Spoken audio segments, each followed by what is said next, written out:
안녕하십니까 여러분. 자, 온라인 국어 수업을 시작하도록 하겠습니다. 자, 우리가 저번 시간에 이제 고릴라를 못 본 이유라는 독서 단원에 들어갔습니다.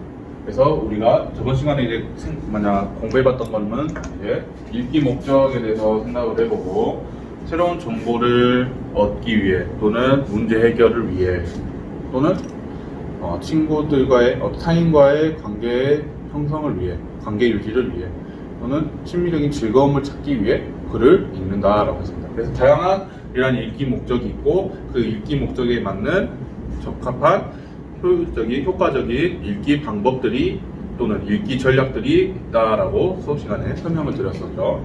그래서 이제 우리가 고릴라를 못 본 이유라는 설명문이죠. 설명문을 이제 읽으려고 합니다. 그리고 이 글을 읽기 위한 목적은 어떤 목적으로 우리가 하기로 약속을 했었죠? 그렇죠. 바로 이번 이 글에서의 읽기 목적은 새로운 정보를 얻기 위함이다라고 했습니다. 그래서 새로운 정보를 얻기 위해 우리는 이 목적을 가지고 이 글을 지금부터 본격적으로 읽을 거예요. 그래서 저번 시간에 선생님이 이 글과 관련된 그 실험 동영상을 보여드렸죠. 공을 패스하는 횟수를 세라고 했는데 중간에 고릴라가 나온다라든지 뒤에 커튼의 색깔이 바뀐다라든지 중간에 사람이 한 명이 나간다라든지 이런 것들을 공의 패스 횟수를 세면서 거기에만 집중하다 보니까 그런 정보들을 우리는 인지하지 못했다라는 그런 실험 한번 우리가 체험을 해봤잖아요. 그래서 그 실험이 이 글에서 어떻게 그리고 우리가 저번 시간에 배웠던 읽기의 독서 과정, 읽기의 과정이 이 글에서 어떻게 드러나는지, 어떻게 적용이 되는지에 대해서 한번 살펴보도록 하겠습니다. 자, 그 전에 여러분들 우선 스페이스바 누르시고 페이지 178쪽부터 182쪽까지 이 글을 한번 정독해보세요. 우리가 저번 시간에는 읽기 전 활동으로서 훑어읽기를 하고 내용을 예측해보고 궁금한 내용을 한번 생각해보는 그 활동을 했었죠. 이번에는 이제 읽기 중 단계로 들어온 것입니다. 그래서 본격적으로 처음부터 끝까지 한번 정독하고 모르는 내용 체킹, 그 다음에 스스로 생각했을 때 중요한 부분이다 싶은 부분 밑줄 치면서 핵심 키워드 동그라미 쳐가면서 메모해가면서 한번 한편의 이 고릴라를 못 본 이유라는 글을 한번 읽고 나서 다시 강의를 들어주셨으면 좋겠습니다. 자, 여러분들 다 들었죠? 다 읽었죠? 그러면 이제 본격적으로 고릴라 못 본 이유라는 글을 한번 분석해 보도록 하겠습니다. 자, 총 10개의 문단으로 구성이 되어 있죠. 자, 이제 읽기 중 보시면 옆에 가상의 독자의 어떤 사고 과정을 나타냈습니다. 처음 보시면 이 실험의 첫 문단에 질문과 어떤 관련이 있을까? 실험의 결과가 그 질문에 답이 되는 것은 아닐까? 좀 내용에 대해서 한번 스스로 질문을 만들어 보는 것이죠. 보면은 이제 사람은 오감, 시각, 청각, 후각, 미각, 촉각 이런 것들 통해서 느끼고 보고 듣고 맡고 이런 것들을 한다는 거죠. 우리는. 근데 그 중에서도 뭐에 대해서 설명을 하고 있어요? 시각에 대해서 설명을 하고 있습니다. 시각. 그래서 시각은 우리의 오감 중에서도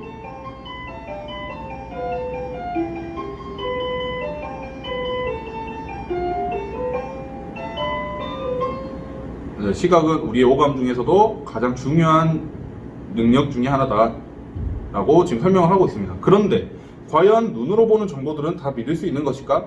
우리에게 어때요? 독자들에게 질문을 던짐으로써 한번 생각을 해보게 하는 거죠. 그래서 보편적 생각에 의문을 던지면서 독자의 주의를 환기시키고 있는 겁니다. 그래서 이 이후부터 이 글에서 다룰 내용을 제시하는 이런 방법을 사용하고 있어요. 질문을 사용함으로써 우리가 이거에 대해서 한번 생각해 본 거죠. 그래서 첫 번째 문단에서는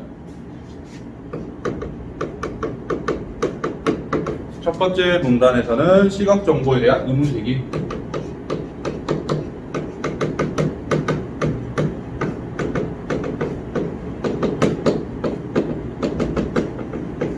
시각 정보에 대한 의문을 제기하고 있다. 이렇게 여러분들 이런 설명문들은 선생님이 저번 시간에 말씀드렸죠. 전체 글에는 각각의 문단들이 구성이 되어 있고 각각의 문단에는 하나 이상의 주제가 함축되어 있다. 그래서 문단별로 중심 내용을 이렇게 정리해 가면서 글을 읽어야 됩니다.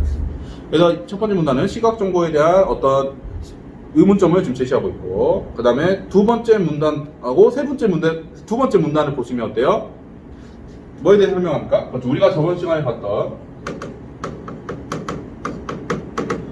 이제 고릴라 실험이죠. 고릴라 실험. 우리 가운데 있는 고릴라, 이름이 우리 가운데 있는 고릴라래요. 실험 이름이. 그래서 고릴라 실험을 소개한다.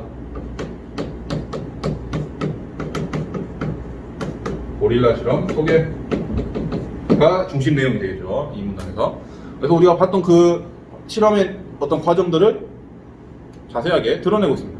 그 다음에 이 문단 첫 번째 보시면 이 실험이 어디서 발표가 되었는지, 어떤 신뢰성 있는 근거 자료를 제시를 했죠. 이런 근거 자료를 제시했냐 안 했냐를 판단하면서 든 게 뭐였습니까? 뭐죠? 타당성을 판단하면서 글을 읽으라 라고 했죠.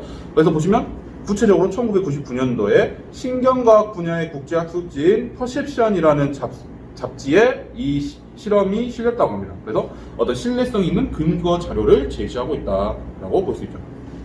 그 다음에 그 밑에는 이제 실험의 과정에 대해서 설명을 하고 있습니다. 그 다음에 세 번째 문단은 어때요? 이제 세 번째 문단에서는 실제 이 고릴라 실험의 어떤 목적이 지금 설명이 되어 있을 겁니다. 어떤 목적?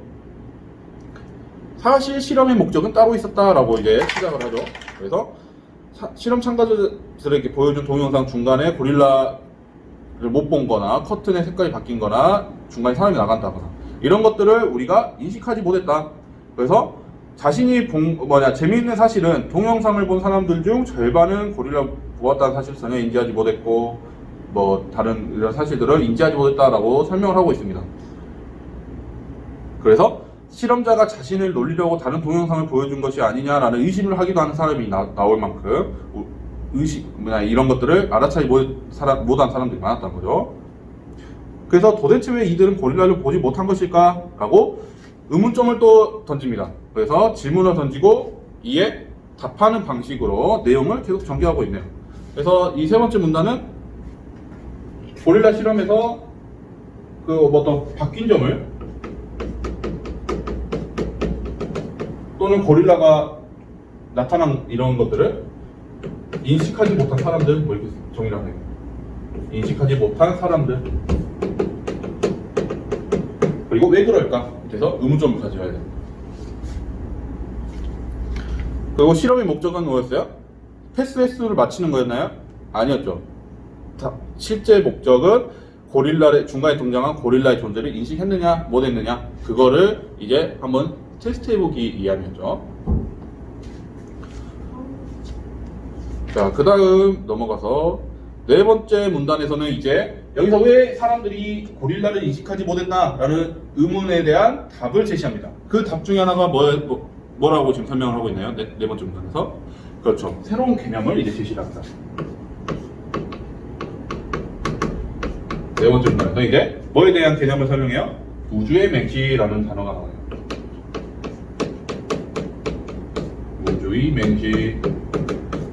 무주의 맹시에 대해서 이제 설명을 합니다. 실생활에서 경험할 수 있는 무주의 맹시에 대한 사례도 설명을 하고 있습니다. 무주의 맹시가 뭐라고 설명하고 있나요? 그렇죠. 시각이 손상되어 물체를 보지 못하는 것과는 달리 눈에는 이상이 없다는 거예요. 눈에는 이상이 없는데 물체를 보면서도 인지하지 못하는 경우, 여러분들이 동영상에서 횟수를 세느라 고릴라가 나타났음에도 불구하고 고릴라를 완전히 인지하지 못했던 그런 경우를 무주의 맹시라고 한다는 거예요. 주의를 기울이지 않았다는 거죠. 그래서 주의를 기울이지 않았기 때문에 보지 못했다라고 느끼는 그러한 현상을 무주의. 그래서 다양한 사례들이 이제 제시가 돼요. 그 다음에 다섯 번째 문단. 다섯 번째 문단에서는 이제 우리가 시각 정보를 인식하는 과정에 대해서 설명을 합니다. 그 앞 전에 있네요. 주변에서 흔히 일어나는 무주의 맹시를 또 설명을 하네요. 다섯 번째 문단에서. 고릴라는 어디에나 언제나 존재한다. 즉, 우리 일상생활에서 주변에서 얼마든지 일어날 수 있는 현상이라는 거죠. 이 무주의맹시라는 게. 그래서 무주의맹시는 우리 주변에서 흔히 일어날 수 있음을 비유적으로 고릴라로 표현을 한 거죠. 그러니까 이 글에서의 고릴라는 어떤 비유적인 표현이 들어있다는 거죠. 그래서 고릴라는 이러한 무주의맹시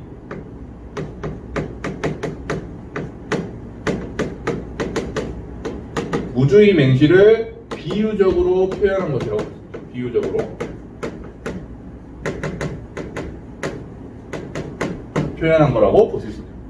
그러니까 이제 우리가 읽기 전에 생각해봤던 왜 제목을 고릴라를 못 본 이유라고 설정을 했을까에 대한 답이 될 수 있겠네요. 그래서 고릴라는 무주의맹시를 비유적으로 표현한 거예요. 그래서 계속. 자, 그 다음에 6번째 문단 보시면 그렇다면 우리는 어떤 경로로 세상을 바라보는 것일까? 라고 하면서 또 질문을 통해서 글을 전개를 해나가고 있습니다. 계속 우리한테 질문을 던지고 우리는 그에 대해서 한번 생각해보고 답을 스스로 만들어 보게끔 계속 필자가 유도를 하고 있는 거예요. 그래서 6번째 문단은 5번째 문단은 무주의맹시의 실제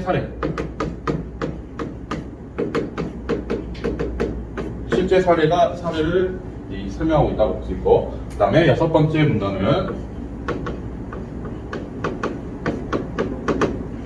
문단은 어떤 내용입니까?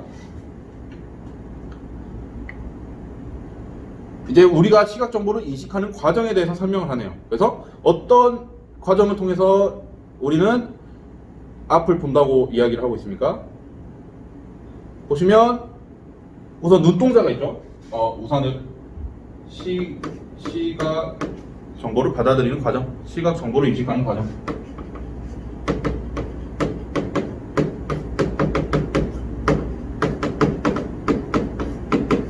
시각 정보를 인식하는 과정인데 한번 정리를 해보면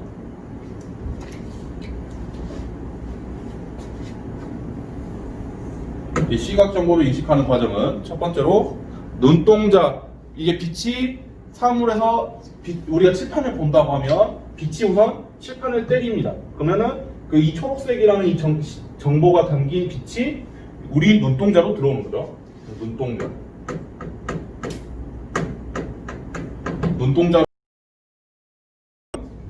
눈동자를 지나 눈알 안쪽으로 파고든 빛은 이제 눈동자를 지나서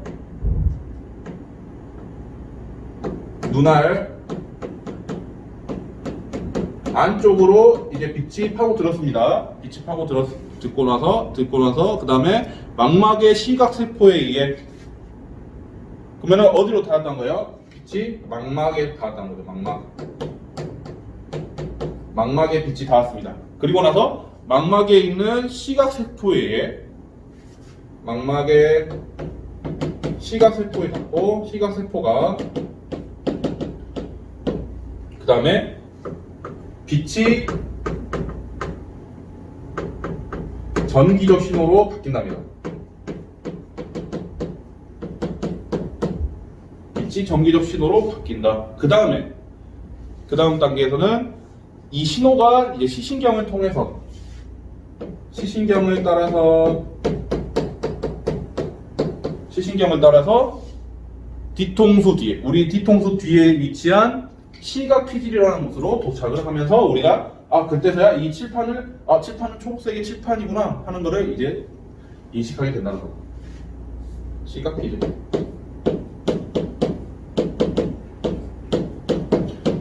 자, 다시 정리해보면 빛이 눈동자를 지나서 눈알 안쪽에 있는 망막의 시각세포에 닿으면 그 빛이 전기 신호로 바뀐다는 거죠. 전기 신호로. 신호가 한번 바뀌어서 이 전기 신호가 우리 뇌에 있는 뇌로 가는 시신경을 따라서 이동을 한 다음에 뒤통수에 있는 시각 피질로 이 전기 신호가 닿으면서 그때서야 우리는 앞에 있는 무언가를 보았다라고 인식을 한다는 거죠. 정보를 받아들인 거죠.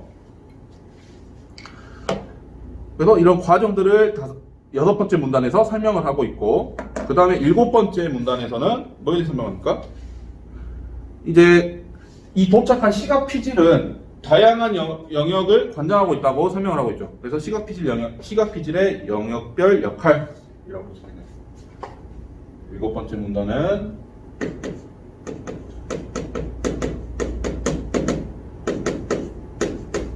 시각 피질의 영역별 역할.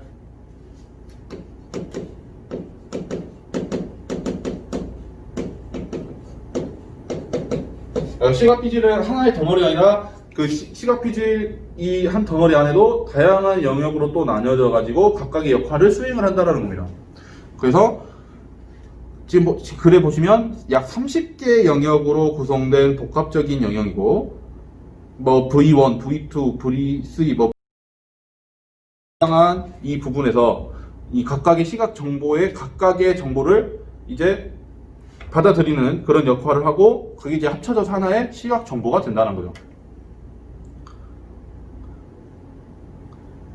그래서 우리가 우선 여기까지 시각 정보에 대한 의문을 제기하고, 고릴라 실험을 소개하고, 그 다음에 고릴라 실험을 통해서 어떤 결과가 나타나는지, 사람들이 절반 정도에 달하는 사람들이 이러한 고릴라를 보지 못했대요. 왜 보지 못했을까에 대한 의문점을 던지고, 그 다음에 그 이유는 바로 부주의가 아니라 무주의죠. 무주의 맹시라는 것 때문에 그런 결과가 나타났다라고 질문에 대한 답을 제시하고 있죠. 그 다음에 실제 사례에 대해서 이제 무주의 맹시의 개념에 대해서 설명하고, 이 무주의 맹시가 실제 우리 실생활에서 어떻게 나타나는지에 대한 사례들을 이야기를 하면서 우리의 이해를 돕고 있습니다. 그 다음에 6번째 문단에서는 시각 정보를 인식하는 과정을 일목요연하게 이렇게 설명을 하고, 어떤 과정을 통해서 우리가 시각 정보를 인식하게 되는지, 그리고 그 중에서 이 마지막에 나타난 시각 피질에 대한 영역별 역할을 이렇게 7번째 문단에서 설명을 하고 있습니다. 지금 우선은 내용은 우선 여기까지 우리가 정리를 한번 해보겠습니다. 그리고 여러분들 다음 시간에는 8번째, 이런 식으로 8번째 문단부터 해서 한번 나만의 말로, 나만의 문장으로 한번 이렇게 문단별로 정리를 해가지고 와보세요. 우선 이번 시간에 선생님이 7번째 문단까지 한번 시범을 보여드려 본 겁니다. 읽기 중에 이런 식으로 내용을 정리하면서 글을 읽으면 훨씬 효과적이다. 그리고 핵심 내용을 이렇게 하나씩, 이게 나만의 말로 이렇게 뽑아보면 훨씬 더 이해가 쉬워집니다. 글이. 그러면 선생님이 이제 올려드린 그 문제 한 번씩 풀어보시고, 다음 시간까지 8번째 문단부터 한번 핵심 내용을 뽑아가지고 정리를 해가지고 오시면 감사하겠습니다. 네, 이상입니다.